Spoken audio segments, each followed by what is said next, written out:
This time we're doing a little series called My Five Favorites, and we can't really go wrong with your five favorite songs from the Yardbirds. So we're gonna get a list that you have come up with. These are your choices; they're not my choices. They're not listeners' choices. These are your choices, and who better to ask than the man that was in the band himself?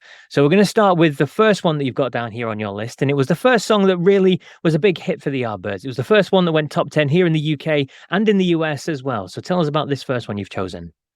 For your love. Well, it was great. It's got a good story because we tried to get a hit. We'd been playing around, in the 60s and building up a big following, and we were quite popular, but we hadn't had a hit single, and all the bands got hit singles, the Animals and but obviously Beatles and Rolling Stones and the Kinks. They all had big singles, and that's what you needed, to really keep going. And then we tried various songs that never really happened. And we were playing actually with the Beatles at their Christmas show in London in 1964. And there was a publisher there, and he had like a demo disc of For Your Love from Graham Gouldman from Manchester. He was. Yep. And he got it over to Giorgio Gamelski, our manager, and we all went up and had a listen. And it was unusual, very, very strange sort of song, but we all loved it, apart from Eric Clapton, who didn't, he wanted to keep playing blues. And so he eventually left the band, but we got a big hit with it, and I think it was number one in a couple of charts anyway. Yeah. And that really put us on the map. That's what we really needed at that time. Absolutely. And you mentioned obviously Eric left there. He's a legend. Everyone knows him nowadays. But how did you feel at the time about Eric leaving? Because obviously a member of the band leaving at that point when you're trying to make it big. I mean, how was the feelings amongst the rest of the group at that point? I think it was all due to come, because we sort of had a big personality split, really, and he was very much on his own against the four of us. We were traveling in a van, he'd be sitting away from us, and he obviously was thinking about another direction in his life. And I think someone like him, he has to run the show, and it's very difficult for him to be in a band and be in a team. I mean, he was okay for a while he was learning his trade, so to speak, but he was always going to make it big. I think he always had that sort of desire and that impetus. Indeed. And in terms of the song itself, I mean, it's got a great little drum break in the middle for you as well. And obviously the Yardbirds are known as a guitar band with the legends that have been in there, the guitarists we're going to speak about. But it's really strong for you on the drums as well, isn't it? Well, yes, I like that. And that was in the demo. That was in Graham's original demo of the song. The original recording that he did. And it just suited us, and I could put a little drum fill. I won't tell you where I got it, but I nicked it from somewhere. Go on, spill the we all beans. did. Spill the beans. Where did you get it from? Well, it was from Brian Bennett, actually, because I always loved the Shadows. And Brian, Tony was a great drummer, Tony Meehan, of course. But that little fill, I think, was from Brian Bennett somewhere. That was in one of the Shadows songs somewhere. Maybe not quite the same. I might have done something to it. Fantastic, but you owned it. That's a great first choice then for the pick of my five favorite songs from the Yardbirds. Let's move on to the second one, and this is an interesting one as well. I really love this one. It's interesting because of Jeff's guitar sound on this next track. Yeah, so this was our follow-up, and originally this was going to be with a sitar playing the riff at the beginning, because the sitar was very much in vogue in those days, and we loved that sort of Indian music, and we loved Ravi Shankar and all those guys. And we got to the studio, and there was a sitar set up with tabla player as well. They were all in the vocal booth. And we tried it with the sitar, and it was quite nice, but it didn't really have that punch to it. It was too laid back. And Jeff Beck said, "Oh, I could do this. It'll sound a lot better on the old fuzz box." So he did it, and it suddenly came to life. And that was the feature of the song, really. That opening riff. And it was another great song, also written by Graham Gorman. Oh, there we go. And we probably should mention the name of it, which is "A Heart Full of Soul." Heart Full of Soul, indeed. A great tune indeed. Now, in terms of like the putting together in the studio, as you said, you had the sitars and things in there, but Jeff's influence on the group at this stage was really coming through, wasn't it? Oh yes. He loved different sounds, and he had lots of different pedals. He had and the fuzz box was the one on that particular song, and he loved all sorts of weird and wonderful sounds. And he loved people like Les Paul, and Barney Kessel, jazz guitar player, and he loved all the Beach Boys, Pet Sounds, all that stuff. All the sort of electronic sort of things. Yeah. So he wasn't just a blues player. He really went for sound, and I think it was him that gave the Yardbirds their, what people call the psychedelic sound of the band. So, he gave the band its sound that people remember. And how did you find Jeff then? Obviously, Eric had left at this point. So how did you recruit Jeff into the band? Well, we wanted Jimmy Page because Jimmy used to come and see us, and we met Jimmy, and he was a nice guy. But he was very busy doing studio recordings, playing around London studios, playing on all the old records in those days. And he wasn't interested in joining a band. So he said, "Oh, well, I recommend my understudy, this guy, Jeff Beck, who does sessions when I can't." So, and he was playing with a band over Eel Pie Island in Twickenham called the Tridents. So Giorgio went down to see him, and we got him in for an audition, and it was great, obviously. And did he fit in straight away with the band and the sound and the direction that you were wanting to take the group at that point? Absolutely, yeah, absolutely. Maybe his image didn't quite fit. He was a bit rough looking. He had to go and cut his hair, and get some new clothes.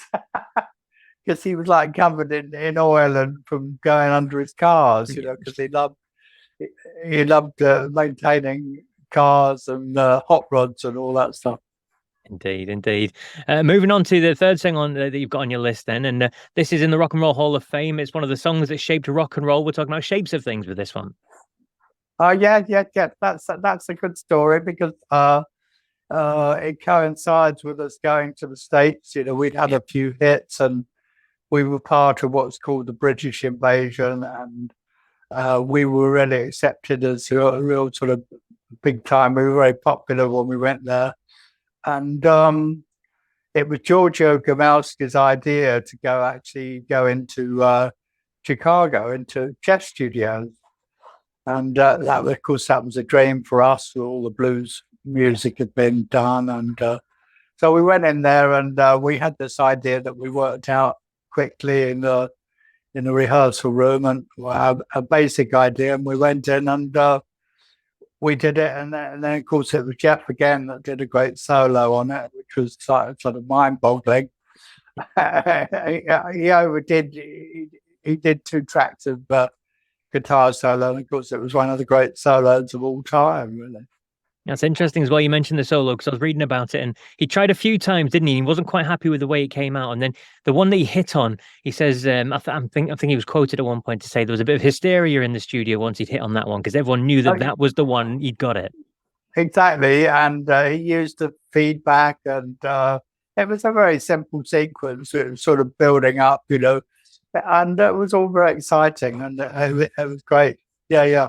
And again, you mentioned the feedback. I mean, that's one of the first songs that did have kind of real prominent guitar feedback within the songs and used as a strong structure of a song as well, wasn't it? Yeah, that was the big thing with Jeff. He loved feedback, and I think it was him and Pete Pete Townsend that were the feedback specialists. Two legends indeed. Right, let's move on to number 4 then. 1966, we're going with this one. Over, under, sideways, down. So why have you chosen this one? Well, it's another Jeff story actually, because well, first of all, we used to travel to gigs, and we used to listen to radio, rock and roll radio on the BBC or wherever it was, or maybe on a pirate station. And there was this I can't remember the DJ now; it's gone out of my head. But he was a old rock DJ, and he used to play rock and roll. And I think it was like Rock Around the Clock. Oh, yeah. Bill Haley. We heard, and we got into that, and we thought, oh, Rock Around the Clock, this is great. We should do a boogie, like this. And so we quickly improvised a song around a sort of a boogie, and we went in the studio, and we needed another hit. And actually, Jeff played the bass, so he played the boogie. And him and me just played a sort of a track, rock boogie, rockabilly type of track. And then we dubbed over the chords and the vocals and all the lyrics and everything, and it came out really well. And then we needed an intro, a guitar riff intro. We say, "Oh, come on, Jeff, do an intro," and he did that classic intro, which was like out of this world. We thought, where does this come from? This is crazy, but it really fitted in really well. Incredible. I mean, how were you feeling? How was the group feeling at this stage? Because obviously, a few times you've mentioned the fact that we need a solo, we need an intro, and then Jeff just comes up with this magic. How were you guys feeling when he was doing this? Well, it was very exciting because the chemistry in the band was really good, and we seemed to be able to produce a good song. I mean, particularly Paul Samwell-Smith and Keith Ralph and myself, we could get a decent song together, and then Jeff would just put the icing on the cake. You know what I mean? And he was always available to do all that, and he was quite happy to do that.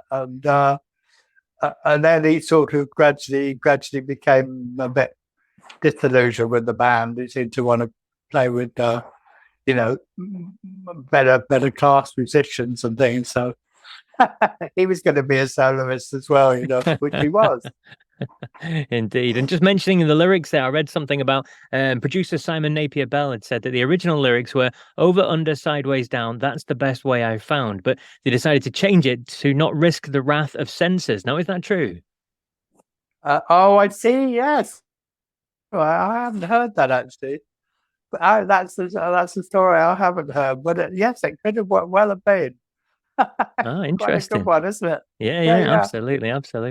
Right, and then we'll move on to number 5, and this is the first song with kind of the dual guitars of Jeff Beck and Jimmy Page together. We've got Happening 10 Years Time Ago.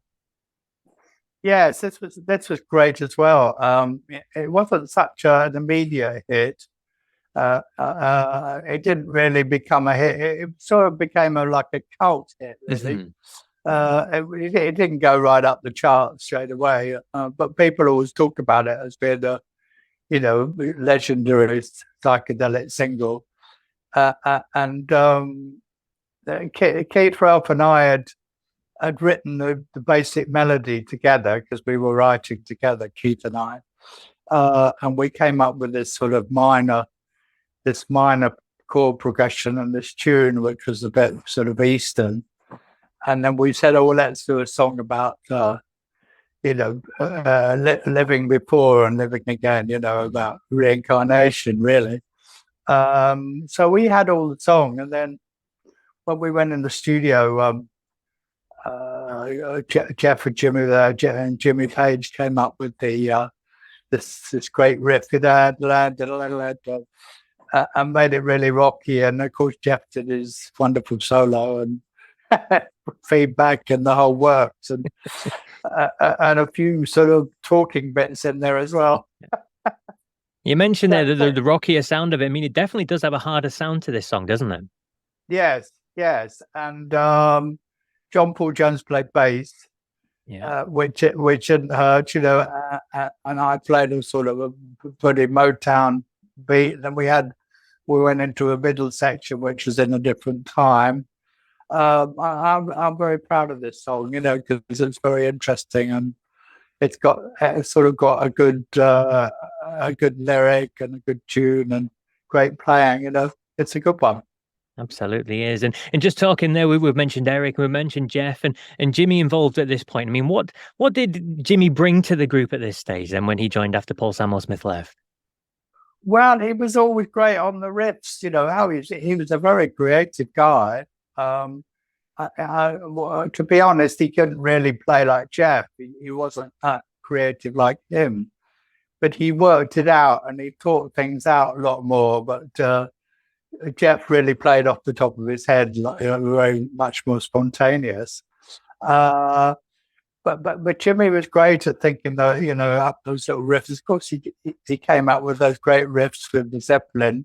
Mm-hmm. He was the real riff king in a way for that sort of rock stuff. And he got it together. He did. And what was the feeling within the group? Because obviously changing members and dynamics and things like that, and the band didn't last much longer after the two of these guys came together. But what was the dynamics like at that point in the band? The dynamics when Jeff left were quite good because Jeff was very moody and he was quite difficult to work with sometimes because you never knew what mood he was going to be in, and he took all his problems onto stage, and he was very stressed and wound up most of the time.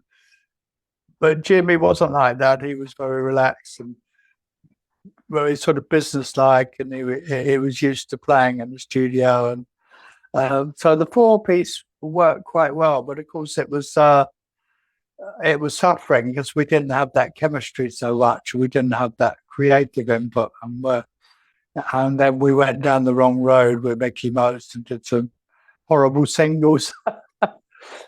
And at the same time, we were all worn out, from touring and playing every night. And